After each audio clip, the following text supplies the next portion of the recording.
cómo debe manejarse de acuerdo a ese prediagnóstico que está haciendo un informe radiológico.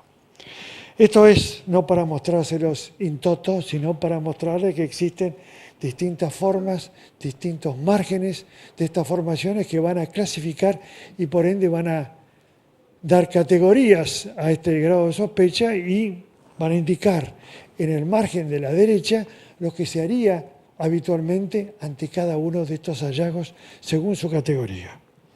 Es así que también ingresa la ecografía dentro del atelier de imagenología mamaria. Es trascendente, no para hacerlo de entrada como para primer examen, sino directamente para acompañar a la mamografía cuando se requiera. En nuestro país se pide habitualmente como para que den libertad al radiólogo de utilizar la ecografía, incluso aunque no sea tan aportante de datos como en otros casos que pueden serlo, como ya veremos más adelante. ¿Reemplaza la mamografía? En absoluto. Esto acompaña a la mamografía porque evidentemente detalles que se ven en mamografía pasan desapercibidos en ecografía. Así que es un complemento de la mamografía. ¿Para qué sirve? Para evaluar los nódulos, para ver mejor sus características. Un nódulo que puede ser trascendente o sospechoso en mamografía pierde todo su valor haciendo una ecografía y mostrando un quiste, por ejemplo, o mostrando los signos de sospecha que tenía la mamografía y reivindica justamente el procedimiento siguiente que sería una investigación. Mamas densas, opacas, en ciertas circunstancias se deben completar con ecografía para ver lo que la mamografía es incapaz de ver. O sea que ante las falencias en cierto tipo de mamas de la mamografía pueden ser suplidas con la ecografía. Primer estudio en jóvenes y en procesos traumáticos e inflamatorios. Eso es la excepción para iniciar un estudio imagenológico de la mama con una ecografía. Como guía imagenológica es la más sencilla de todas. Enhorabuena que todas las lesiones sean pasibles de ser investigadas bajo la guía justamente ecográfica. Todos estos son distintos comportamientos ecográficos de los distintos nódulos, mostrando distintas categorías que no vamos a entrar ahora a detallar cada uno de ellos, pero va desde un quiste simple hasta un cáncer en justamente la hilera de más abajo. Un ejemplito, mostrando justamente en dos tomas de mamografía, tanto en la de perfil como en la de frente, vemos una pequeña lesión. ¿Será lesión? ¿Será un remanente? Hay que confirmarlo. ¿Cómo podemos confirmarlo? Con una toma localizada y verla mejor que realmente ese redondel pequeño, ese nodulillo, existe y es real. Y vemos además características. Y además se puede completar con la ecografía. Y en la ecografía puede llegar a mostrarlo, que nos posibilita también la confirmación del diagnóstico y la posibilidad de ser investigado con una punción histológica, por ejemplo, como lo fue en su oportunidad. Calcificaciones son las que tienen mayor tamaño de 1 milímetro, es un depósito cálcico que puede aparecer. ¿Son benignas o malignas? Todas benignas. Las calcificaciones, bien aclarado, que no tiene la palabra de microcalcificación, sino calcificación que tiene un cierto tamaño, invalida la sospecha. Acá no hay ninguna sospecha de nada y es un hallazgo muy frecuente en las mamografías y no hay que angustiarse por todo esto. Así que son siempre benignas las calcificaciones, por ende son las que tienen más de 1 milímetro de tamaño. Ahora hablamos de las microcalcificaciones, que es la mitad de tamaño como máximo, son las que miden 500 micrones. Estos depósitos se ubican en cualquier lado, en los conductos, en los lobulillos, salteados en el tejido de sostén, de lo que fuere, y muestran distintas formas y distribuciones. De acuerdo a esas características, se va a poder clasificar, como ven en ese cuadro que se insinúa ahí a la derecha. Distintas formas de agruparse, distintas formas de distribuirse, y por ende van a ser también clasificadas distintos. Así que todo esto, cuando alguien le dice, tengo microcalcificaciones, le pueden preguntar cuáles, las buenas, las malas, las intermedias, ¿deberán ser investigadas o no? Eso queda a criterio ya de todo el grupo mastológico, entre el radiólogo, el cirujano, de cómo se van a investigar. Son categorizadas según su forma y distribución, como dijimos. se puede anticipar su reconocimiento en muchos años antes de que se produzca el tumor y que sea palpable. Así que fíjense la trascendencia de lo que estamos hablando. Un hallazgo de algo sospechoso, podemos interrumpir la historia como para que en lugar de ser algo que está dentro de un conducto, por ejemplo, trascienda y pasa a ser un nódulo o un tumor que llegue a tener algo clínico. Fíjense que en este caso se anticipó en 6-7 años a su aparición clínica. Eso que se quiso marcar ahí con de oculto versus el palpable.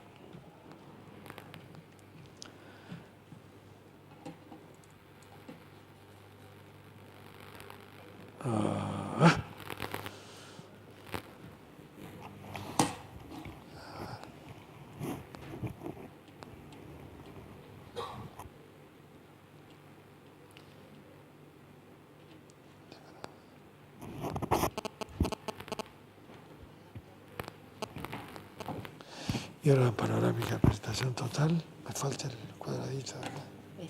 Debe estar arriba. Esa.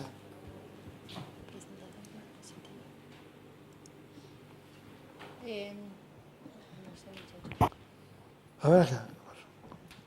Bueno, me voy manejando. Gracias. Acá tienen unas microclasificaciones que aparecen en un sector de la mama que requieren su mejor reconocimiento, se obtienen tomas magnificadas, se agranda esa imagen para ver mejor, es una indicación que no debe alarmarla porque muchas veces es para descartar que sea un proceso benigno y al conocerlas, esas microclasificaciones, podemos llegar a categorizar e insinuar lo que debe hacerse. Que se hace frente a un hallazgo de cierta sospecha de malignidad.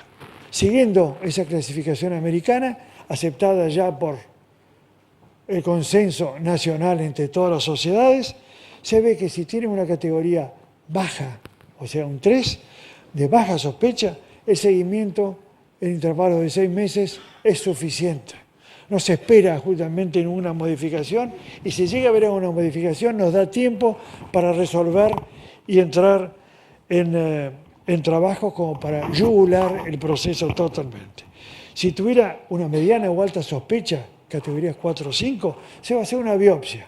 Y de acuerdo al medio con que se manejen, el equipamiento que tengan y la destreza para poder hacerlo, se puede hacer por punción o una biopsia quirúrgica.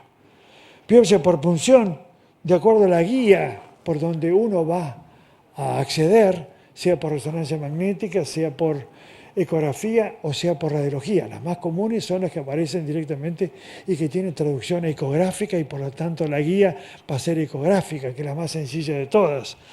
¿Y qué vamos a usar? Agujas adecuadas de acuerdo al calibre de lo que queremos retirar. Agujas finas, medianamente gruesas, agujas gruesas o directamente asistidas por vacío para sacar un material más importante.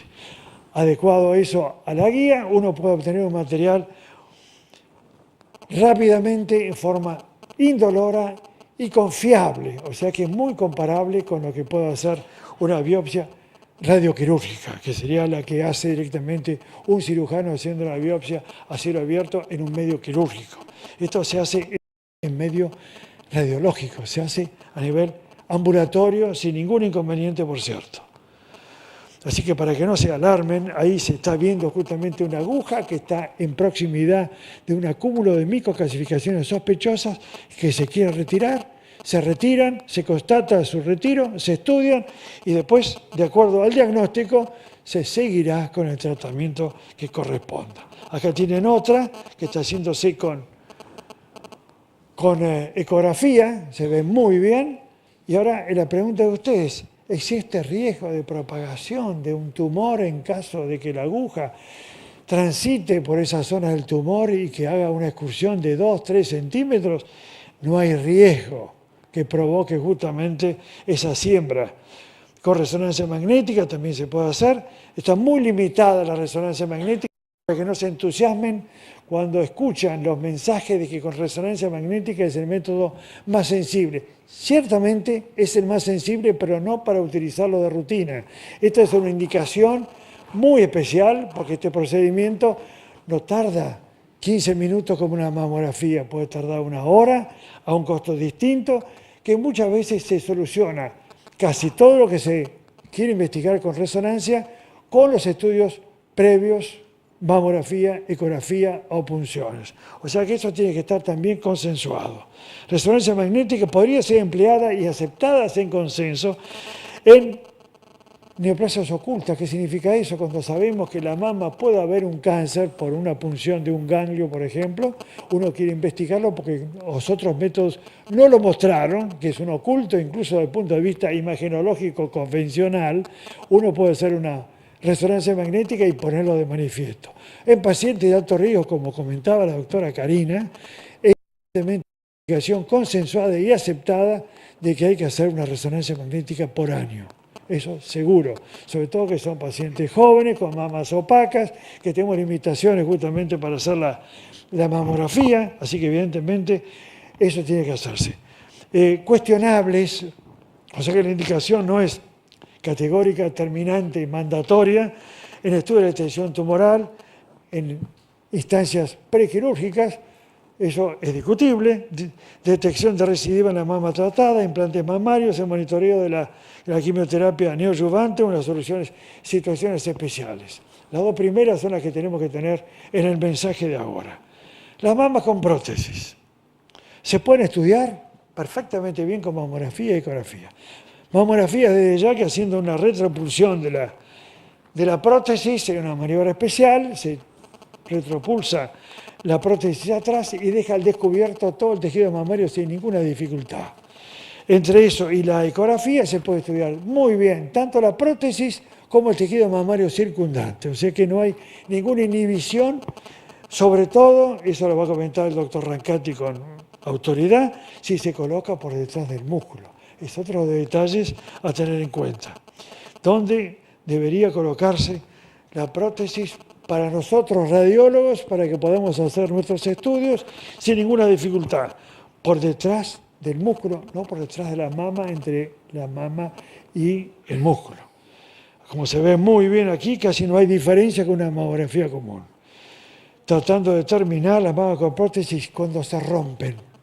Hay que salir corriendo, provoca pánico, pero evidentemente no como hace 10, 15 años, cuando se rompió una prótesis se pensaba que estaba provocando un cáncer de inmediato. Ese presunto hipotético riesgo ha sido descartado, solamente sirvió para fundir a la fábrica de las prótesis en su oportunidad. No hay riesgo inminente en absoluto.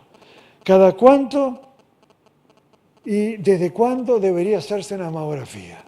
Esto que sea bien gráfico, a partir de los 40 años y todos los años. Acá no hay un interés comercial, no hay una necesidad, sino hay una estadística que avala justamente que es el mejor procedimiento. Sin llegar a Estados Unidos cuando las convocan para el día de cumpleaños o el día especial para que no se olviden, pero que directamente una vez por año aumenta la chance de encontrar algo y ser mucho más efectivo que si se hace cada 2 años o cada 6 años. El tema ya sería económico, si uno puede cubrir una población de esta categoría o no. Lo ideal es todos los años a partir de los 40 años. Esto lo avalan a nivel local las sociedades de radiología, las sociedades de mastología y siguiendo justamente lo que piden las sociedades más importantes del mundo.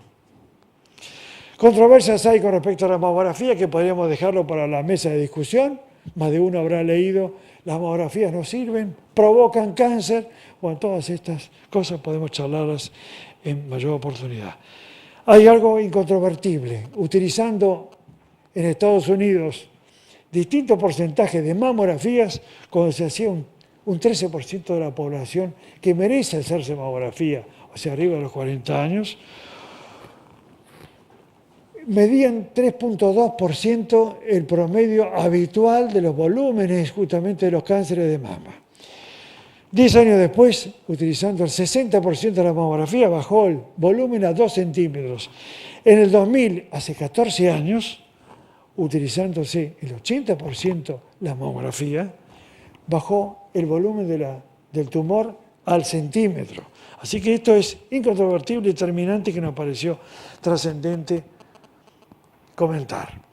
Como comentábamos, el el tumor cuando está dentro del conducto, el intraductal o carcinoma in situ, como se dice a nivel médico, facilitó la mamografía y eso fue el que provocó, o la que provocó, el gran impacto en el manejo de todo esto. Aumentó 10 veces en las últimas 2 décadas, 10 veces este tipo de cáncer que es curable casi siempre, por no decir siempre. Se detecta en la mamografía hasta el 98% a expensas de las microcalcificaciones que se ven perfectamente bien en la mamografía. Y más del 90% se cura. Y hagamos un descanso en la parte médica exclusiva y pasemos un poquitito al deporte y relajémonos un poquitito de todos estos mensajes que pretendo que sean siempre optimistas y bien deportivos. Aquí tenemos a Martina Navratilova, por todos ustedes conocido, que no pudo venir, pero está invitado por nuestra embajadora de buena voluntad, nuestra Gabriela, pero no pudo venir por compromisos de ella.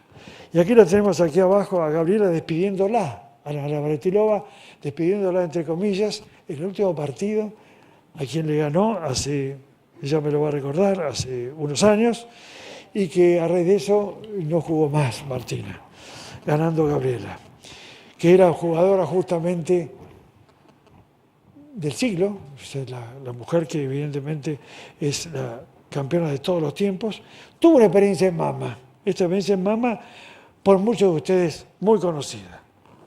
Fue diagnosticado con una forma no invasora, así también se dice los que tienen un carcinoma dentro del conducto, llamado in situ. Y a ella, hablando de forma muy franca, fíjese como si me hubieran pateado, me dieron una patada en mi traste directamente, realmente se sintió fuera de control de su vida, estaba enloquecida con lo que le había pasado. ¿Por qué? Porque ya había dejado de hacerse la mamografía durante 4 años, distraída, ocupada, lo que fuere, por otros temas que la habían modificado.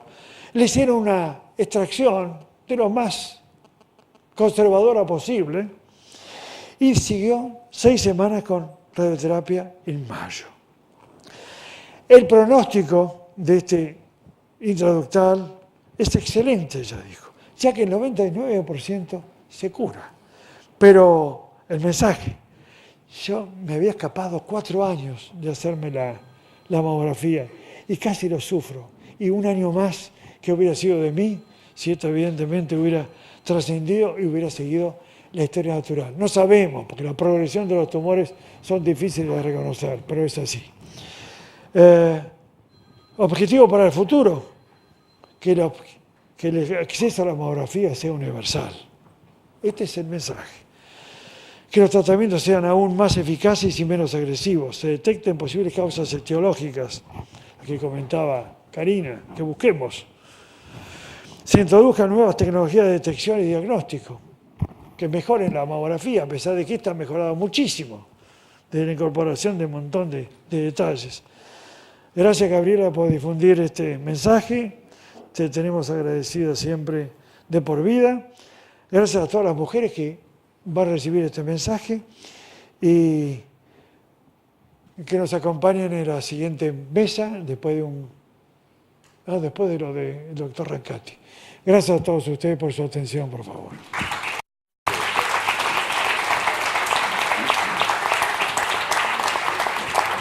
Muchísimas gracias, doctor Rostaño.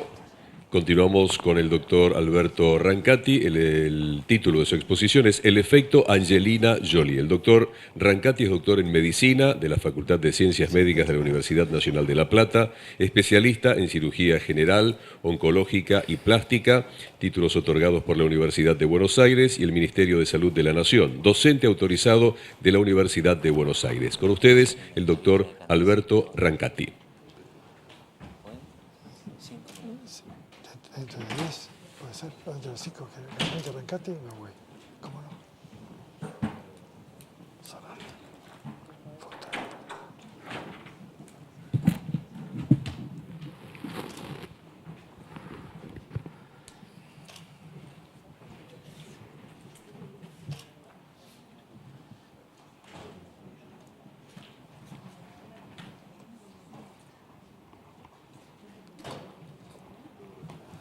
¿Me quieres acompañar? ¿Me quieres acompañar a la mesa de la cara?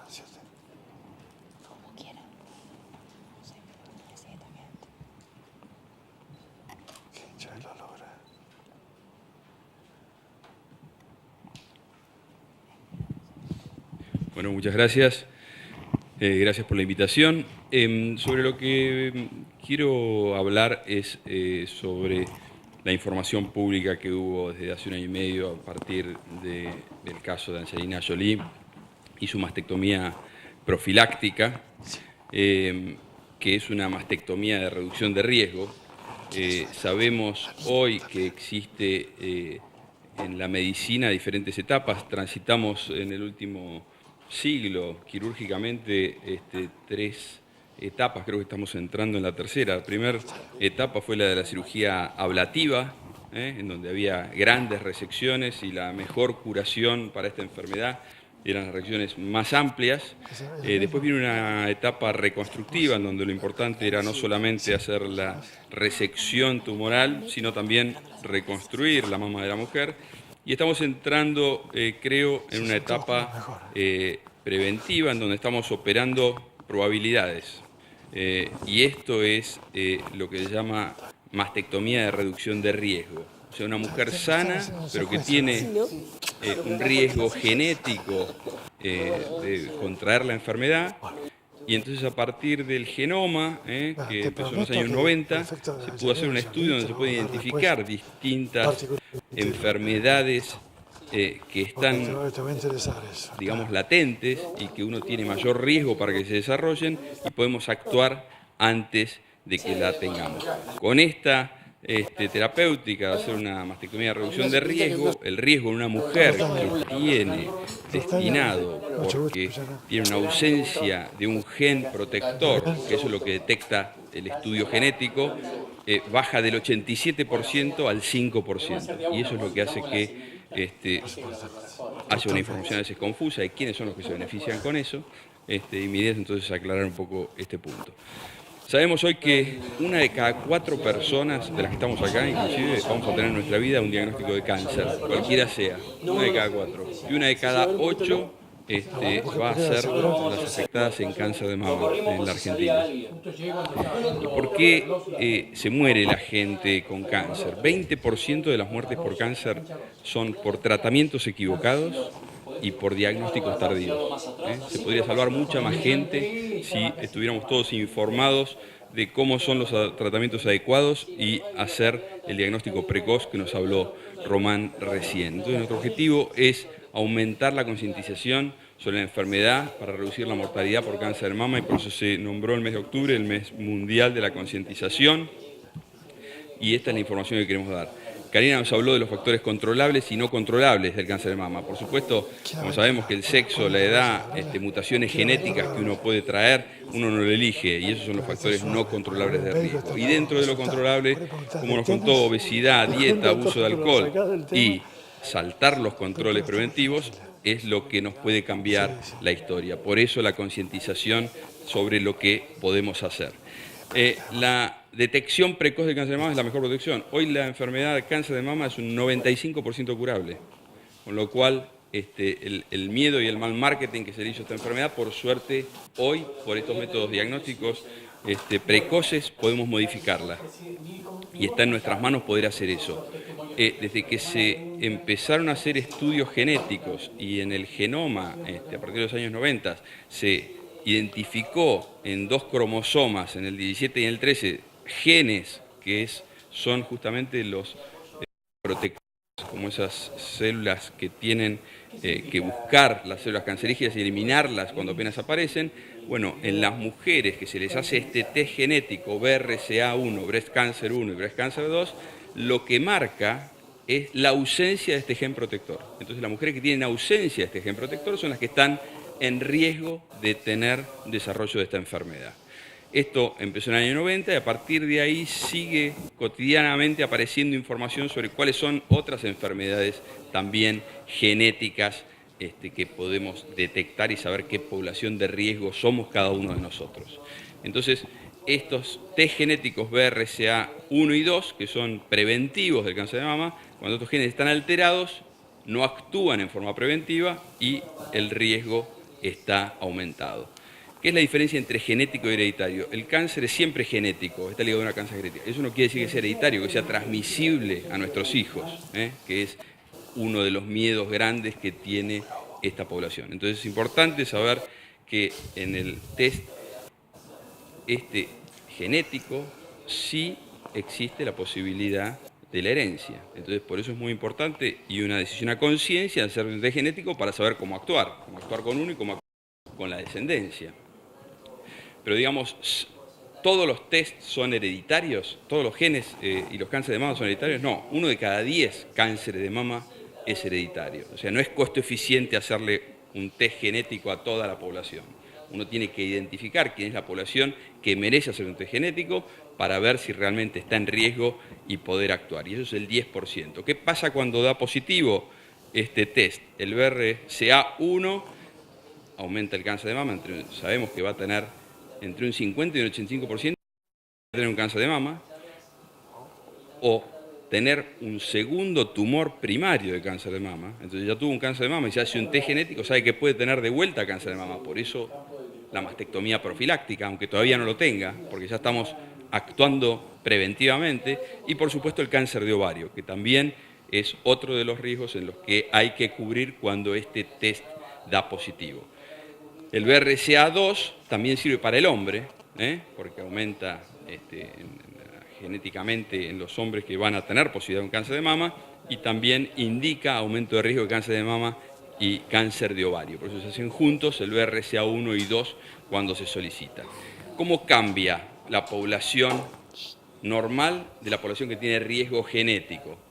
Una población normal, habitual, que no tiene alteración genética, a la edad de los 40 tiene este porcentaje de cáncer de mama, 0,5%. En cambio, los que tienen BRCA1 y 2 aumenta entre un 10 y un 20% a los 40. A los 50 años, la población normal un 2%, con riesgo entre el 35 y el 50. Y a los 70 años, una mujer que no tiene alteración genética un 7%, pero hasta un 87%, con lo cual es una información muy útil para poder actuar y cambiar el pronóstico. ¿Cuáles son los factores que influencian el interés en realizar un test genético? O sea, ¿tenemos que salir corriendo todos a hacernos un test genético? Primero, la percepción de riesgo. O sea, saber que uno viene de una familia que tiene muchas alteraciones oncológicas y entonces uno puede tener la sospecha. Entonces, esa sensación de vulnerabilidad, ansiedad, el nivel sociocultural y de educación y las opciones de tratamiento, tener descendencia o no, son los que hacen que una persona se interese por estos test genéticos. Pero como todo, tiene pros y tiene contras.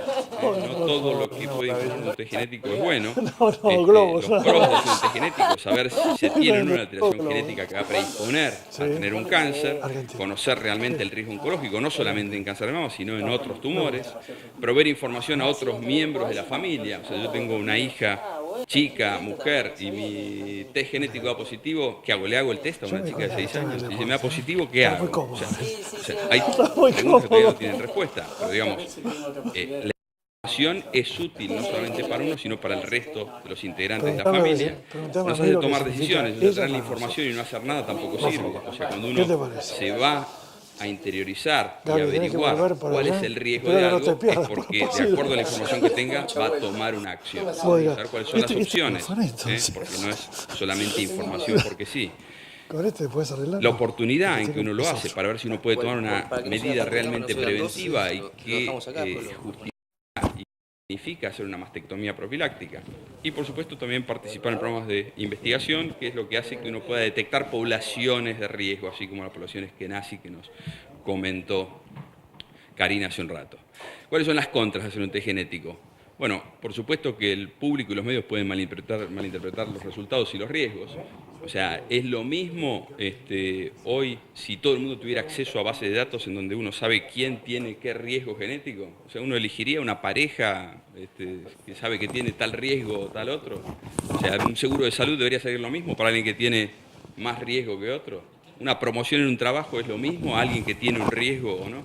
Bueno, hoy no hay el habeas data, la protección de datos suficiente como para que esta información sea pública, y esto no deja de ser un riesgo hoy cuando todavía no está claro cuál es el riesgo de que esta información se difunda sobre cuáles son las debilidades de cada uno. Pone una situación de vulnerabilidad que todavía no está realmente definido. No hay garantía sobre la privacidad de estos datos hoy. La discriminación en los empleos, como dijimos, puede acarrear mucha ansiedad tener esta información y existen los falsos negativos. Con lo cual hay un mínimo porcentaje que también se va a hacer el test y el resultado no va a ser el correcto. ¿Cuáles son los antecedentes familiares que sugieren realizar un test genético?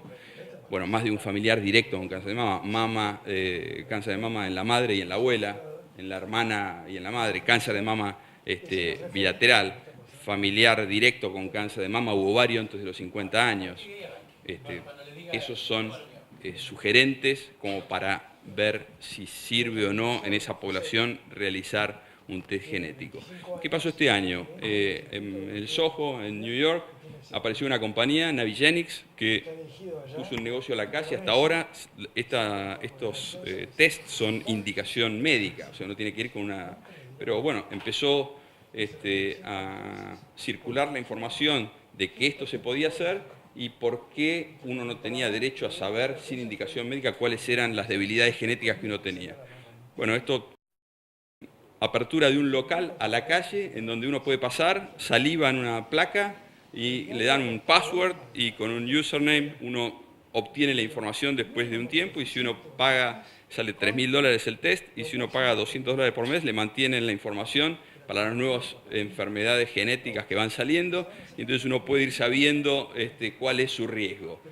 O sea, éticamente, ¿sirve o no sirve? Bueno, o sea, nadie pudo bloquearlo y hoy, digamos, es un derecho del paciente tener esta información. Apareció un paper también muy provocativo este año sobre, ¿se tiene que hacer test genético a menores? O sea, ¿quién tiene la decisión sobre un menor? ¿El médico, el padre? Y si se detecta que tiene una enfermedad oncológica latente, ¿hay que hacer algo o no hay que hacer nada? ¿Cuál es el mejor momento? No hay respuesta para esto todavía. ¿Es costo efectivo hacer estos test? Bueno, el costo, como dijimos, los dos tests salen alrededor de $3.000. La incidencia es 1 en 200, con lo cual, si hacemos el cálculo, no es costo eficiente. O sea, realmente hay que hacérselo a quien corresponda para ver si sirve o no realizar una terapéutica como es la mastectomía de reducción de riesgo, porque sepamos que una mastectomía no saca todo el tejido mamario. O sea, alguien que se hizo una mastectomía puede volver a tener un cáncer de mama, porque uno saca macroscópicamente todo lo que hay, pero queda un 3 o un 5% de tejido remanente microscópico que no se ve y ahí puede desarrollarse una lesión. Con lo cual, por eso no se llama más mastectomía profiláctica, sino de reducción de riesgo. Por lo cual, uno baja un 90 y pico % el riesgo, pero uno no tiene nunca la certeza de que está eliminado ese riesgo. Por eso tampoco es que todo el mundo tiene que salir corriendo a hacerse una mastectomía, porque no tiene sentido. Entonces, como consideraciones, ¿quiénes son los que más se benefician con una mastectomía profiláctica? Por supuesto, pacientes jóvenes. Si se hace, tiene que ser bilateral, porque la mastectomía en los pacientes que tienen BRCA 1 y 2, si uno se hace una mastectomía, más vale hacerla bilateral, y cuanto más joven, más se justifica. Es la máxima reducción de riesgo posible hasta hoy conocida, pero tiene una alta expectativa en el paciente de resultado cosmético. Entonces no hay que confundir que una mastectomía, por una cuestión preventiva oncológica, es una mastectomía y por más que uno haga una buena reconstrucción, a veces no es una cirugía estética. Entonces, ¿qué es lo que nos da realizar una mastectomía profiláctica como lo que hizo Angelina Jolie, y ahí es donde empezó a venir todo el mundo al consultorio a pedir esta cirugía? Da tranquilidad de conciencia, porque uno está haciendo lo máximo posible, da sensación de salud, de haberse sacado la glándula, y la reducción del temor, con lo cual uno convive con el riesgo de una manera más acotada. ¿Cuáles son las contras? 20% de los pacientes van a tener complicaciones quirúrgicas. Hay alteraciones sensitivas en la mama cuando uno saca toda la glándula porque corta todas las terminaciones sensitivas nerviosas. Es un procedimiento agresivo. Hay muchas veces disconformidad con el resultado estético de la reconstrucción. No es un seguro garantido contra el cáncer de mama. ¿Y quién financia el procedimiento?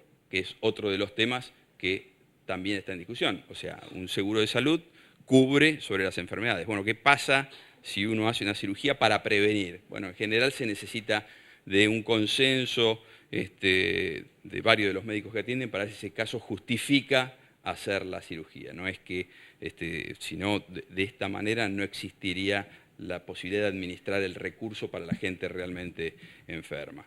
Entonces, ¿quiénes son las que se benefician con esta cirugía de reducción de riesgo? Mujeres con mutación genética, que sabemos que van a tener este riesgo aumentado, mujeres que tuvieron cáncer de mama y quieren minimizar las chances de cáncer contralateral, mujeres con una fuerte historia de cáncer de mama familiar, pacientes que tienen mucho miedo al cáncer y entonces deciden hacerse este estudio, displasia proliferativa típica y focos de carcinoma lobulillar in situ, distintos focos adentro de la glándula, lo que hace mejor sacar toda la glándula y no hacer una cirugía conservadora. Para terminar, la opinión del doctor Veronesi, que como les dijimos fue uno de los principales promotores de la cirugía conservadora, buscando el mejor resultado estético con la mínima agresión, pero con la igual seguridad oncológica en los tratamientos. Él piensa sobre la mastectomía profiláctica, que es un método el más extremo para realizar y que realmente se justifica en las mujeres que tienen riesgo hereditario de sufrir esta enfermedad. Como conclusiones, tenemos tres opciones, las mujeres que tienen alto riesgo de cáncer de mama. Una, la mastectomía profiláctica, que es la reducción de riesgo, que es la más agresiva. Dos, la quimioprevención, el tamoxifeno, que es una droga que se utiliza, que es un antiestrógeno, que disminuye también las chances, y el control estricto y lo que es el diagnóstico precoz, que por supuesto uno estaría actuando con la mastectomía cuando ya tiene un cáncer, 95% de chance de curación, pero uno está actuando con un cáncer incipiente, y esas son nuestras tres opciones hoy. Como mensaje, lo importante es que el control precoz, el diagnóstico precoz y el control anual, sobre todo en las mujeres que sienten que tienen una historia familiar, por eso es importante averiguar cuál es la historia familiar de las enfermedades, cada vez más, son las que tienen que tener un consejo no solamente del mastólogo, sino también un consejo genético, para que se justifique hacer el estudio y estar informadas de cuáles son las posibilidades para poder disminuir las chances de muerte por esta enfermedad. Muchas gracias.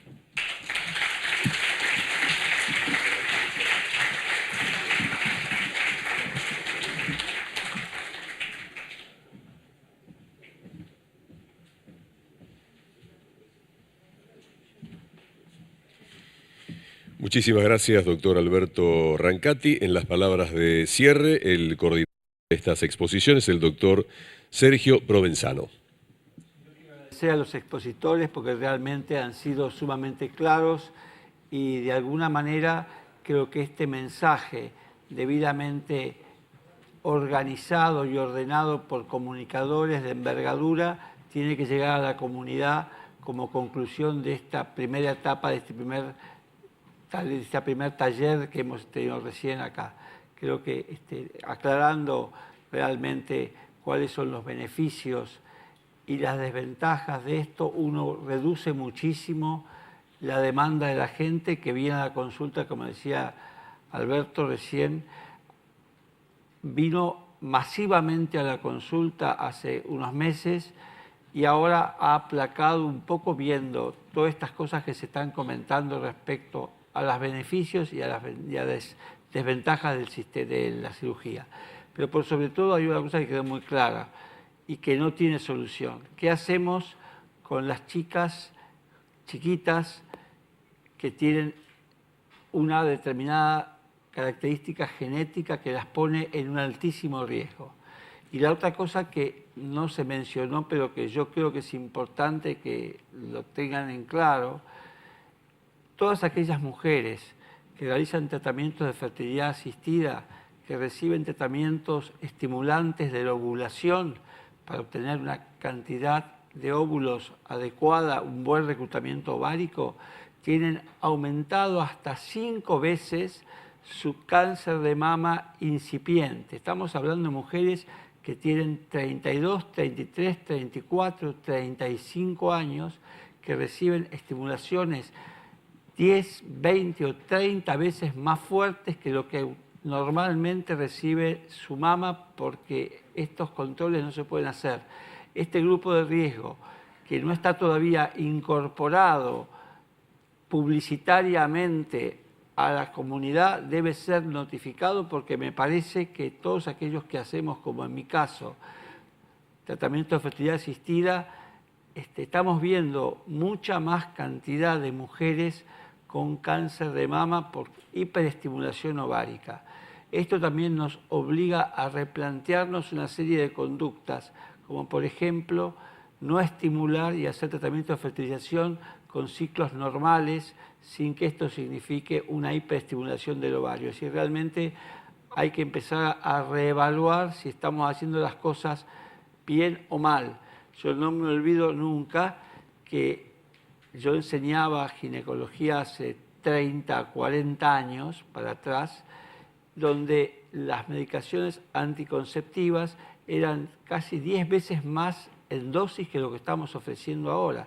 Ustedes imagínense el daño que hemos hecho inconscientemente nosotros a la población femenina, dándoles medicaciones anticonceptivas orales muy por encima de la dosis hormonal, que es la producción propia de cada mujer. Entonces, estamos en deuda con eso, y creo que también hay que alertar desde el punto de vista de los pacientes que reciben hiperestimulación ovárica, el riesgo que esto significa, o por lo menos extremar los cuidados de seguimiento en estas pacientes, que son jóvenes, que tienen chicos chiquitos, porque a partir de los tratamientos se ha aumentado muchísimo los embarazos, y de alguna manera se están exponiendo precozmente a patología mamaria. Por esto el diagnóstico precoz acá adquiere un valor importantísimo. Creo que si se va, por lo menos en lo que me parece a mí, si se van con esta idea, incluso aquellas personas que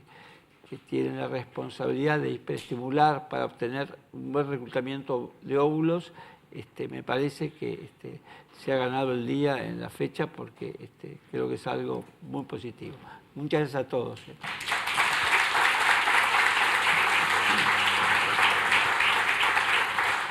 Las palabras del coordinador de estas presentaciones, el doctor Sergio Provenzano. Los invitamos a todos a un break de 10 minutos y luego sí, la mesa redonda de este 31º Seminario Internacional Avances en Diagnóstico Precoz y Tratamiento del Cáncer de Mama. Gracias.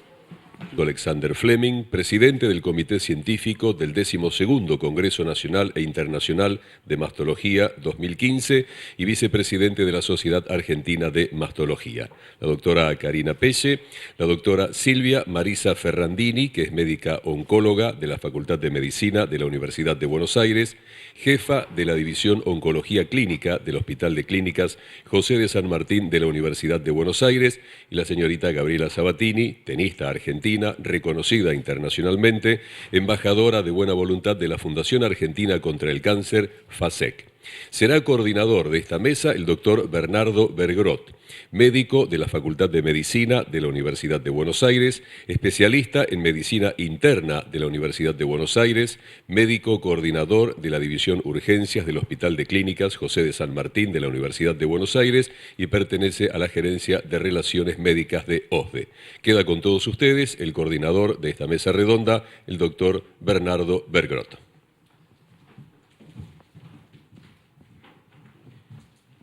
Bueno, qué honor, ¿no?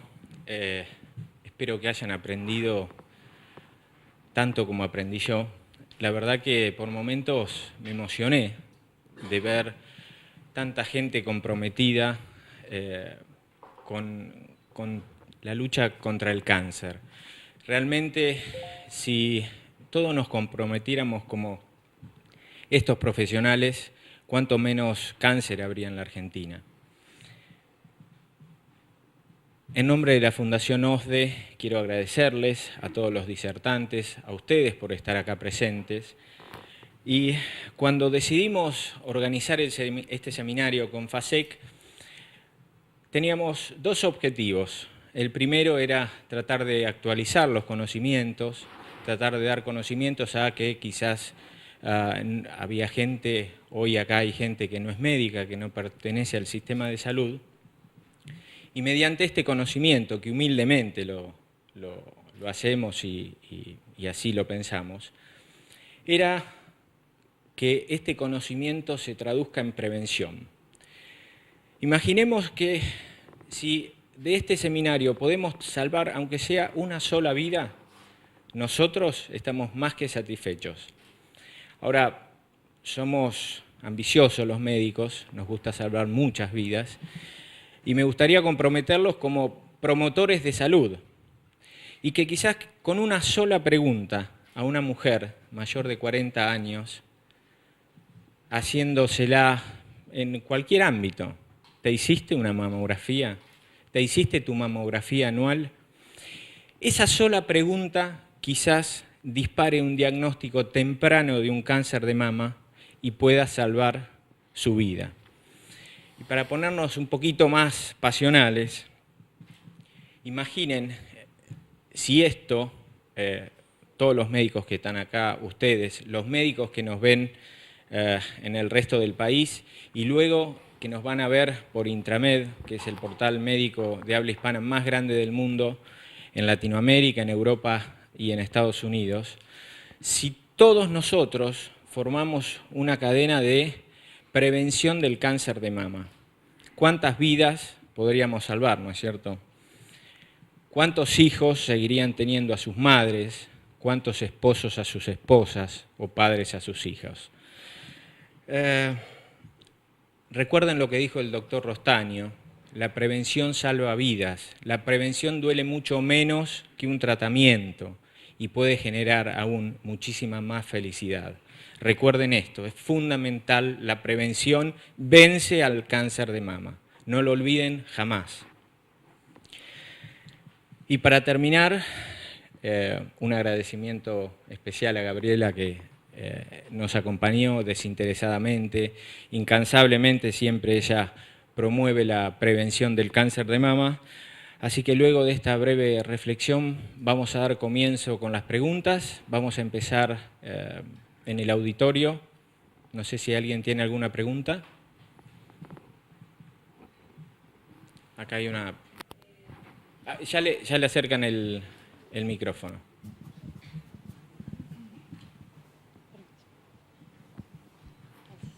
Quería saber si se han realizado estudios en nuestro país de la relación que habría entre el cáncer y el uso del celular en contacto con el cuerpo.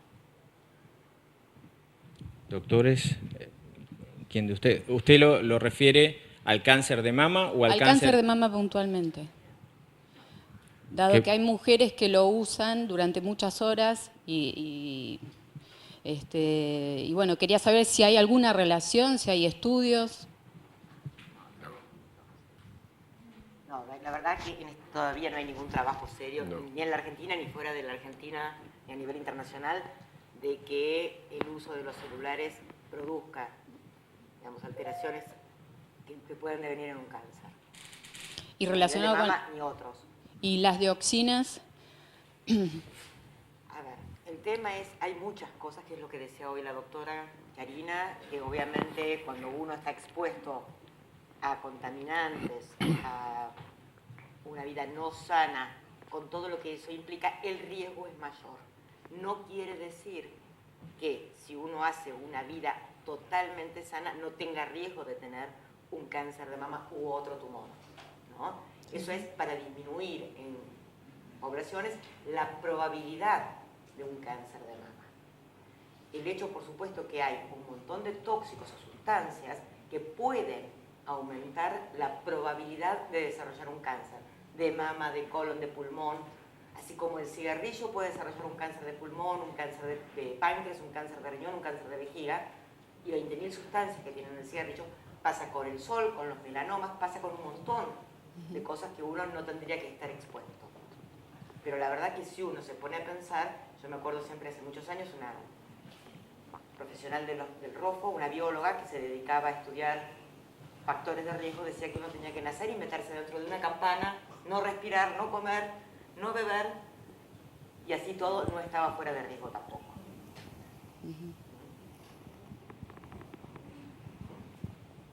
¿Tenemos alguna pregunta en el interior?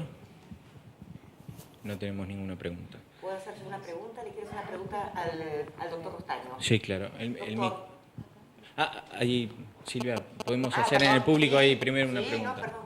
Bueno, ante todo quería felicitarlos, felicitar al doctor Rostaño, felicitar a los profesionales que lo acompañaron. Creo que esto es magnífico para generar conciencia.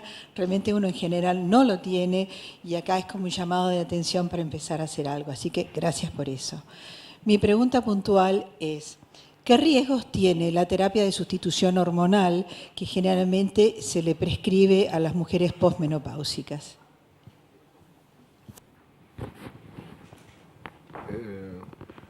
Hasta no hace muchos años, los ginecólogos estábamos muy acostumbrados a indicar terapia de reemplazo hormonal.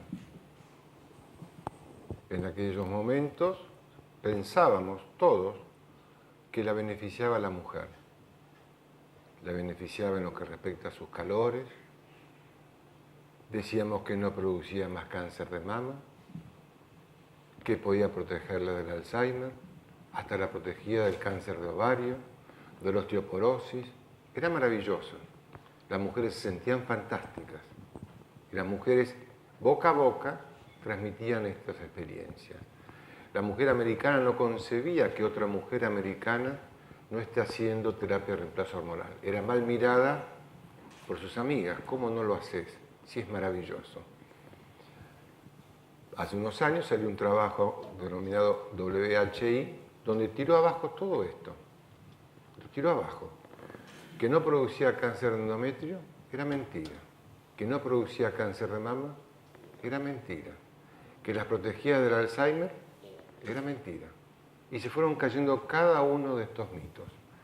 Quedó limitada la terapia de reemplazo hormonal solamente a aquellas mujeres con mucha sintomatología que probaron otro tipo de terapias previas y fracasaron. Y las terapias hormonales hoy en día se limitan a poco tiempo, 1 o 2 años, y la menor dosis útil para esa mujer. Todo lo demás cayó.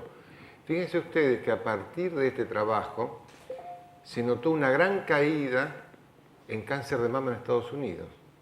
Automáticamente, las mismas mujeres que tomaban terapia de reemplazo hormonal lo abandonaron. Y a sus amigas que lo seguían tomando le decían, pero ¿cómo estás tomando terapia de reemplazo hormonal? Si es pésimo. Automáticamente el cáncer de mama empezó a disminuir. Hay una relación directa entre el cáncer de mama y las terapias de reemplazo hormonal. Muchas gracias.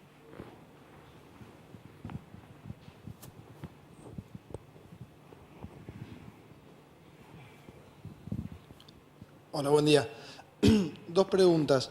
Una, ¿hasta qué edad recomiendan hacer los screenings para el cáncer de mama? Y otra es, ¿cuál es la diferencia entre la recomendación que hace la Task Force del control bianual a partir de los 50 años y la recomendación de los 40 años? ¿En dónde está la diferencia en control de salud? Ok. Si yo soy el Estado y tengo que administrar mis recursos y tengo recursos pautados y limitados, voy a tratar de que esto sea para toda la población. La recomendación de la Task Force está también vinculada con la política americana de Obama de tratar de bajar los costos. Indudablemente, si yo le doy la oportunidad a una gran cantidad de mujeres de hacerse una mamografía, voy a elegir entre los 50 y probablemente 75 años, si yo soy el que tengo que pagar el estudio. Si yo no soy el que tengo que pagar el estudio, voy a recomendarlo a partir de los 40 años. Creo que esto es muy importante. La recomendación de la Sociedad Argentina de Mastología, la Sociedad Argentina de Radiología y de la American Cancer, como se mostró hoy, es a partir de los 40 años. A partir de los 50 años, el Instituto Nacional del Cáncer en la Argentina también recomienda a partir de los 50 años. ¿Por qué? Porque ellos tienen que darle la mayor cantidad de mamografía a la mayor cantidad de mujeres. El riesgo que tiene entre los 40 y los 50 años seguramente es mucho menor que a partir de los 50 años. Uno también dice que la primera mamografía tendría que ser hecha a los 35 años, tener una mamografía de base y después a partir de los 40 años. Cada 2 años tampoco sirve, realmente la mamografía tiene que ser anual. Había otra pregunta. Sí, ¿hasta qué edad? Si uno piensa que la expectativa de vida a principios del siglo XX, es decir, el año 1900, la expectativa de vida para el hombre y para la mujer era de 50 años. Si vos me hubiese hecho esa pregunta, yo hubiese dicho hasta los 40 y pico. Hoy en día la expectativa de vida está en 75 años. No existe una fecha tope para hacer una mamografía.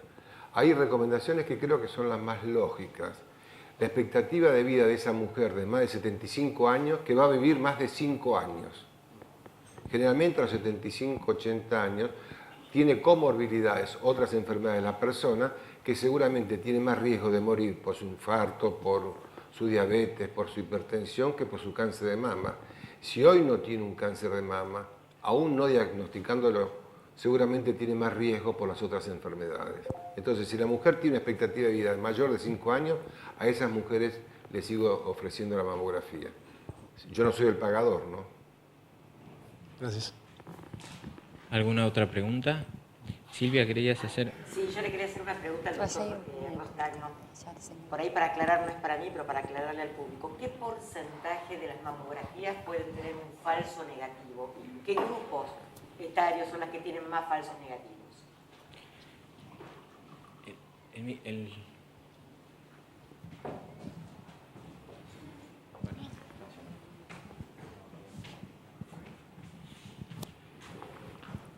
Sí, un falso negativo, evidentemente, lo vas a descubrir al año siguiente o a los 2 años. En todos los centros tenemos falsos negativos. ¿Qué te podría decir en porcentaje? Te dije que es un invento de parte nuestra. Las que tienen más opción de tener falsos negativos son las que tienen más opacas, no hay ninguna duda. Recordemos que con las microclasificaciones, por más opaca, por más difícil que sea atravesar esa mama, deben verse. Así que sería por lesiones justamente de partes blandas. Y de paso comento de que esas lesiones de partes blandas podrían ser mucho mejor estudiadas con la tomosíntesis, desde ya. Como en muchas partes se hace en forma rutinaria. No en el ambiente nuestro por las mismas razones que dio Federico Coló recién. Una cosa es lo que querríamos hacer y otra cosa es lo que podemos hacer. O sea que falso negativo no te puede decir qué porcentaje podría ser. Pero sabemos que la mamografía, por todo lo que leemos, nos supera justamente el 80-85% de certitud diagnóstica, como para descartar ese falso negativo. Perdón, mi pregunta viene porque generalmente se habla que cuanto más joven la paciente, con mayor densidad mamaria y menos grasa, es más factible los falsos negativos y que, uno podría disminuir esos falsos negativos haciendo la mamografía más la ecografía. ¿De acuerdo? Sí. De acuerdo. Perdón. No, perdón. Digo, adelante usted, doctor. Tenemos una ventaja en nuestro medio. La mamografía y la ecografía vienen juntas. No siempre. Y nosotros tenemos un 96, 97%. En el ambiente nuestro, en ustedes, yo creo que también es similar. Desde ya hay una discusión muy grande con respecto a la mama opaca. ¿Cómo la categorizamos? ¿Es un 1 o es un 0? Un 1 decimos que no vemos nada en la mamografía. Y un 0 cuando decimos que hace falta un estudio ulterior, que puede ser lo que me sugerís como si fuera una ecografía. De todas maneras, el hallazgo de lesiones en mamas opacas por medio de la ecografía no es tan trascendente como uno esperaba que fuere. No modifica el amperímetro, como dirían los chicos. ¿Puedo hacer un pequeño aporte? Sí, claro. La densidad mamaria, que es, para que el público me pueda explicar para el público, es la mama que tiene mucha glándula, y eso es lo que se transmite a veces como mama opaca o mama densa. Ya está comprobado que es un factor de riesgo importante para desarrollar cáncer de mama.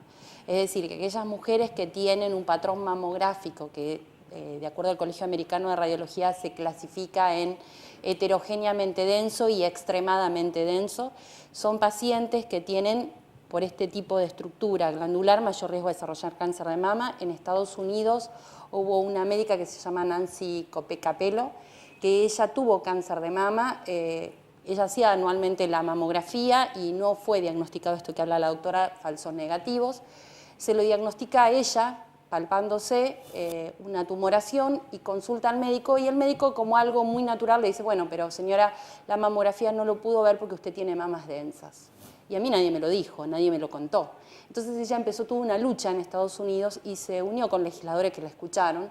Y hoy por hoy ya hay más de 11 estados en Estados Unidos en donde es ley que aquella paciente que tiene mama densa tiene que recibir un informe mamográfico en donde se le alerta sobre esta densidad mamaria y le sugieran hacer algún estudio más para terminar de investigar esa glándula mamaria. La ecografía es un muy buen método complementario en donde se puede estudiar este tipo de glándulas mamarias que son tan densas y podemos encontrar a veces nódulos que pueden ser pasadas por altas por la mamografía. ¿Alguna otra pregunta? Buenas tardes. Bueno, son dos preguntas. Hemos hablado el día de hoy en cuanto a diagnóstico precoz en cáncer de mama, más en pacientes mayores de 40 años. ¿Y qué tenemos en cuanto a un diagnóstico precoz en pacientes antes de los 40?